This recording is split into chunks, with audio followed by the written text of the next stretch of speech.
Big one, sir. There's 4:30 ABC. There's 12:30 ESPN. That was kind of cool. There's only I looked at the games that day. There's only They do that one in the Marine decent Corps game. that day. Penn State, Ohio State. Seriously. That's 9 a.m. Not a big deal. Yeah. 9 a.m. That's a 9 a.m. game. It's 9 a.m. here. I said it'd be at noon, right? Yeah. I remember my buddies complaining it wasn't in prime time. Which Other than that, they're not one game that jumped out. No, because the SEC, that's like the bye week. Where they play all the some of the FCS games. Yeah.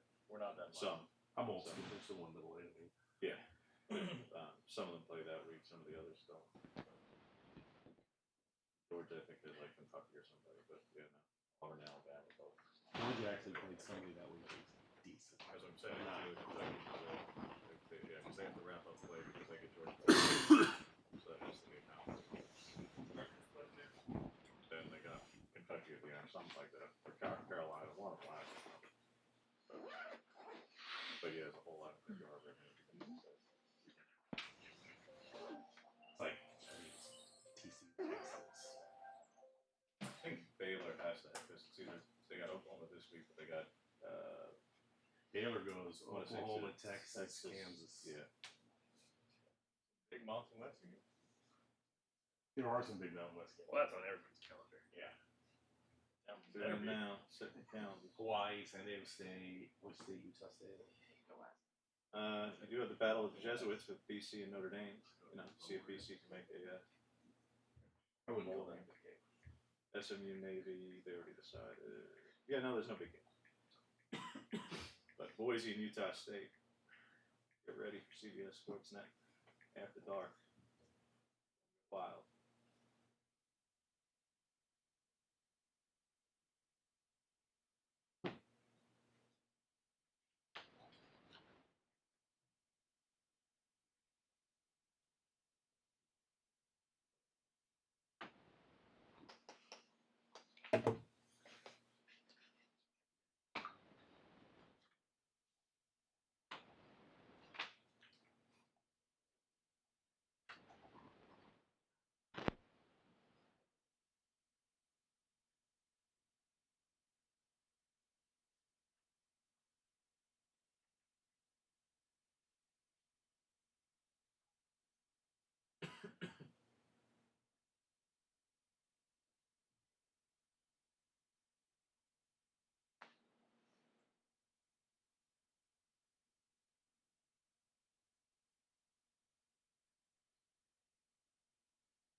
Should be like that every week, right? You know, in theory, philosophically, it's a good approach. Everybody needs competition.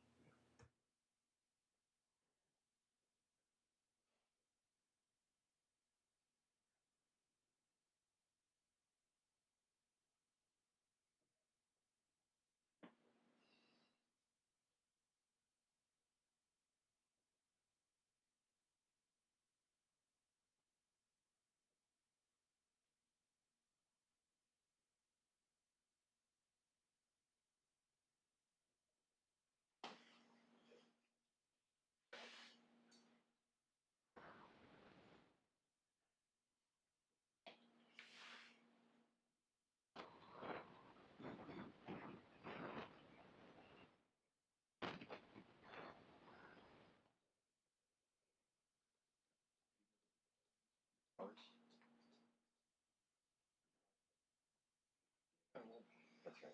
I didn't go exactly.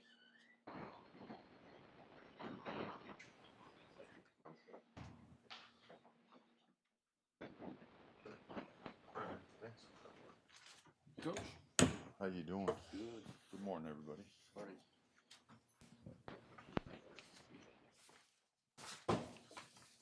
Okay.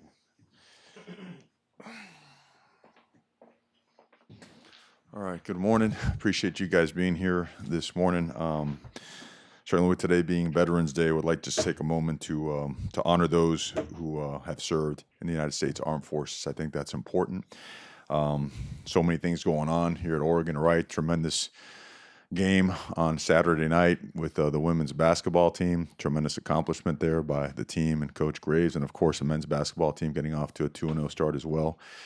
So, and that being said, all in the course of a bye week where so much focus on improving, on becoming more and more sharp at the things we do, some scheme tweaks that we think could help us down the road, and then, of course, a tremendous amount of recruiting that took place locally and, of course, all over the country. So, with that being said, open to questions.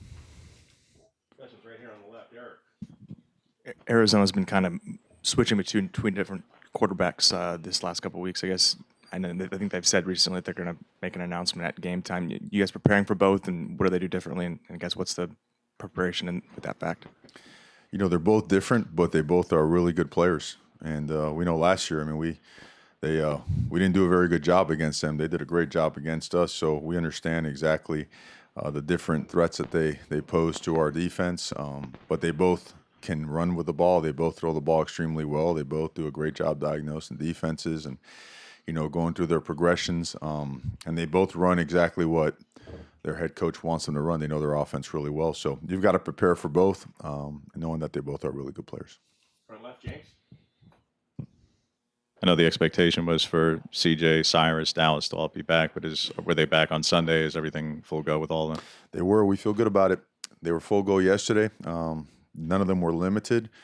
And yesterday's practice was about an hour and 10, hour and 15 minutes, which at this time of year, Sundays are usually used for walkthrough, but because of the bye week and a couple extra days off, we thought it was important to get on the field and move fast. And we did. And every single one of those guys was full tilt, so feel good about it. On the right, Ryan. Microphone right behind you. After the game, you said you kind of knew since high school that Mikael Wright could do those kind of things on special teams, but he said his coach was kind of reluctant to put him back there, and that you guys gave him that chance. What was it that you saw about him that you think can make him a special player in that capacity? It just showed up every single day. I mean, if you watch Mikael, there's a lot of things that stand out. One of the best things, one of the most things that pop are his instincts. I mean, naturally, when the ball's in the air, he knows how to get to it, right? He knows how to play receivers and how to handle guys that show late hands or guys that, you know, hold the line and then fade away. And when he's had the ball in his hands in practice, during when he gets a pick or something of that nature, he just has a natural feel for following his blockers, setting up his blocks. And I go back to his high school film. I don't know who was reluctant to put him back there, but without question, he's not only an electrifying player back there. I think the more he does it, the better and better he will get. And, we don't want to extend him too much because he's got a lot going on with special teams and playing corner for us. But his role, on teams is going to continue to expand. Right here, front left, James. With the benefit of hindsight, Mario, looking back at last year's game and just how, not schematically, that really was what you guys were identity-wise, looking back at it, was that a bit of a turning point, even philosophically? Because this season, I know at times it wasn't always run first and stuff, but it was mainly early non-conference play with Nevada and Montana. But really in league play especially, you've really stuck to that identity since. Even in the loss to Utah last year, it was not because you weren't running the ball. Was that Arizona game something where both you and Marcus look back and can say, yeah, that you clearly have identified and rectified what went wrong that day?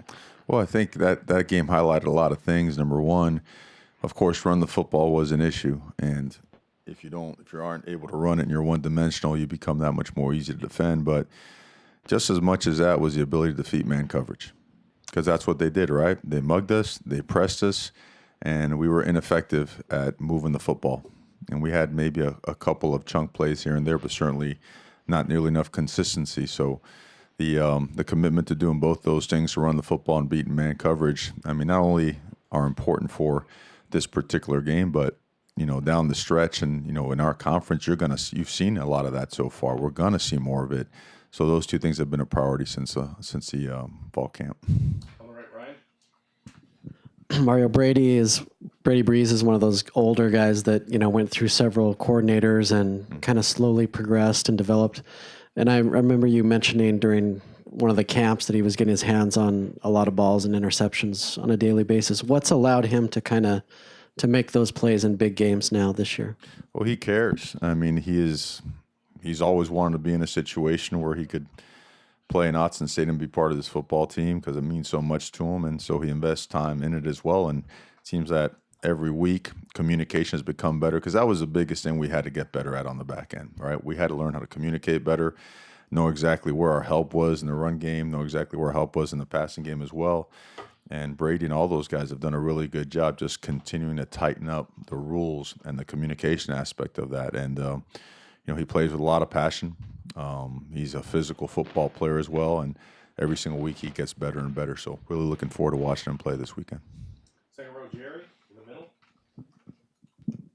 Yeah, Coach, after the USC game, you addressed the rash of penalties, but I'm sure that week going in, you knew that may be a problem, right? And probably that was addressed, yet they still did it. So now, you think that's just an anomaly, something just unique to that game? You think I know you've dealt with it, but as a player even, I'm sure you had a lot of passion, but how were you able as a player maybe to control yourself even though you had that passion?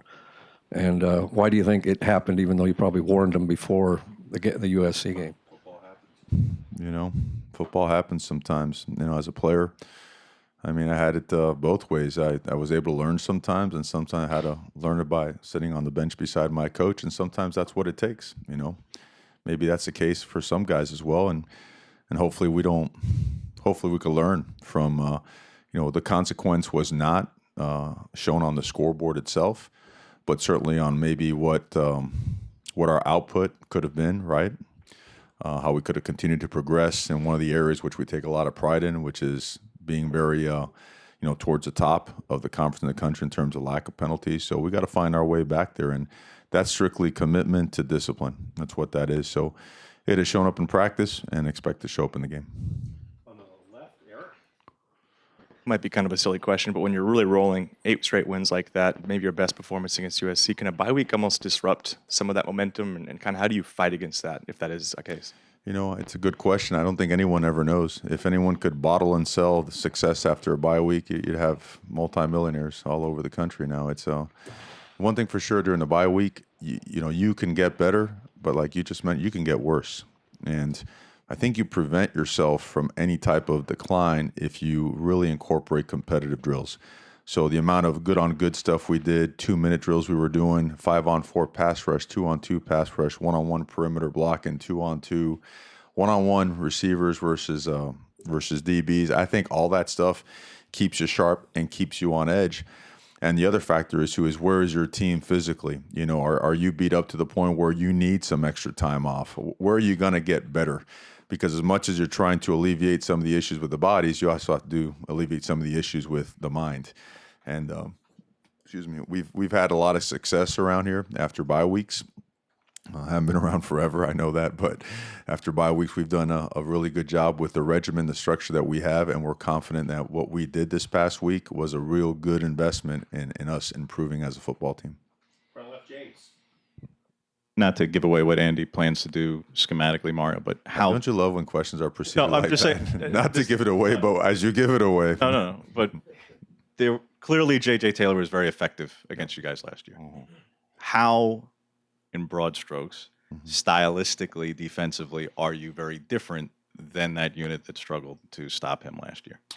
Well, yeah, we're worlds different in our scheme. What we do with our front, what we do with our pressures, what we do on the back end, the way it's taught, the way it's schemed up is, it's a world different. So, but you know what, like you mentioned there, they have a great running game. And when they get going, they've moved the ball on everybody and have scored on just about everybody as well. And when they get hot, they're hard to stop. And but they get downhill in the running game now. And Taylor's a tough guy to tackle, and they've got some other guys there as well that are hard to bring down. So you can't allow them to get those chunk plays and allow them to get their tempo going, because when they have their tempo operating at a high level, they're really hard to stop. On the right, Ryan. Mario, other than holding on for those last 9 seconds, did you get everything you wanted out of that Auburn game? In other words, did it help you guys in Seattle or, on that final drive against Washington State, Los Angeles, having played that level of game early on where a lot of teams, play 3 wins? I think you get something out of every game you play, good and bad, and you certainly apply it. You make sure it's, your Sundays have to be dedicated to really taking a deep dive into the previous game. You have to find out what you're doing well and what you're not doing so well, how you complement the good stuff, and how you fix or just eliminate the stuff that's not working out. Because if you don't, you're going to see it again, right? You're going to see it every single week until you get it right. I love the way Bobby Williams, he always tells our field goal team, if a wing doesn't do a good job on the edge, it's like, okay, now you're going to get rushed every single week by 3 guys. They're going to knock you on your butt until you hunker down, get your hands inside, and punch off. So do it from that particular game. I think that game and every game we've learned a ton about ourselves. We knew going into the season that we were going to get tested every single week and that there were going to be some real big tests on the road, and therefore the investment and the mindset and the processes that come with that, we really went full bore on those now, and we've got some really good results. But I think everyone in the building, I know everyone in the building will tell you that we still have yet to play our best football, and this is a time of year where you need to start playing your best football. Middle of November, right? Focuses on being 1-0, focuses on making sure that all the noise, all the external stuff stays external and doesn't become part of the locker room. Front middle, Warren. Mario, kind of along that line, the committee is releasing their rankings every week. You guys are in a great position, I think, at number 6. Are you personally a football watcher? When you take time, did you watch LSU, Alabama? Did you watch every game possible? You do. Yeah. You do. Well, I was out recruiting. I didn't get back till about 1 in the morning. Great high school game. I love high school football. Like, I love watching high school football. So I couldn't sleep. So got in here real early, did all the work on Arizona, mapped out the week, the scheduling, the structure for how we travel, all that stuff. That takes, I'm not going to bore you with all that stuff. But I wanted to be able to get back in time to just start watching game after game after game and have those 3-4 screens going, because what an opportunity to play a game without having to suffer consequences, right? To make decisions and play the game in your head. I think that's invaluable, and we, every single week, we have all like critical situations tabbed so that we can play through those as well. Well, would we have made the same decision? Why or why not? Do we need to reassess and reanalyze it? Because every single week there's a different spin, a different tweak to a situation that might seem commonplace, but right, they become critical. So no, I watched a ton of football and some great football out there being played, and I think it's great for our guys to watch that and learn from it. They see how a critical penalty could reverse your fortune. If you're not winning like we were last week by a large margin. They've watched the importance of, hey, big time players have to make those big time plays in big time games. And they watched teams that were ranked a lot higher than their opponents get smacked right between the eyes for whatever reason it may be. Maybe a team was better. Maybe a team was overlooked, but invaluable lessons that really complement a lot of the lessons that we learned last year in our first year together. Time for 2 more. Jerry, right there in the middle, second row. Yeah, we're about a month away from signing date. This 8-game winning streak, I know you can only talk in general terms, but are you getting maybe some people noticing and interested that you didn't have before? I'm sure how much has this helped recruiting? It does a bunch because, and again, we don't really talk much about accomplishments. We want to let that stuff speak for itself. We stay 1-0 focused and very grounded and very humble and hungry. But what's happening is the messages and the blueprint and the vision that we have preached to the guys that we're recruiting, all that stuff is being validated by the season and the way that we're progressing. So yeah, it has led to some really interesting, great, and when I say interesting, I mean great in a great way, situations coming down the stretch here in our recruiting process. So it was a great week out. The Oregon brand is out there, and it's out there strong, and it is very well received, and we'll have some interesting opportunities and decisions to make here down the stretch. Last question, front left, James. To follow up on the penalties, but to this game specifically, Mara, last year's game, Cooper obviously had the hit on Dylan, and I know Dylan's gone, but his remarks about Dylan trying to take him out of the game, wanting to take him out of the game, the hit on Herbert late that obviously affected him. Do you address with your players, because they're going to be taking on Tristan Cooper, they're going to be taking on some of these guys who had these hits in last year's game, about this game specifically, this opponent specifically? Well, I think you do address it. You acknowledge anything that's out there because whatever's out there, they're going to get their hands on. They're going to get their eyes on. Again, if we think that we can beat social media, we got no chance. Social media is going to win. They're always going to be at the forefront of their thoughts. I walk into the restaurant down the street. You tell me if there's 25 people sitting down, how many don't have their face in their phones? Everybody does, right? So to your question, sorry to get off on a tangent there, is yeah, you address it, and you also address the fact that, the emotion side, playing with emotion is great, but you need to play with passion for what we are as an organization, for what we are as a team and a brotherhood. And emotion is part of that too, but you can't let emotions play with you. That's a big, big thing, right? If you ever let that stuff get to you, eventually, number one, it's a shallow fuel source. It really is. And number two, it takes you off track of what you got to do. And look, we're playing a really good football team with a lot of good athletes that, quite frankly, they did a great job against us last year. Okay, they beat us over there, and we've got to do a lot better and improve a lot and have a great week of practice and be at our very best to have an opportunity on Saturday to play our best football. Thank you, Coach. All right, thanks, guys. Have a good one. Anybody need notes still? We got notes up here?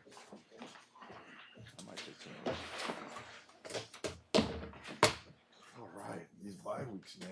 Oof, it seemed like forever, right?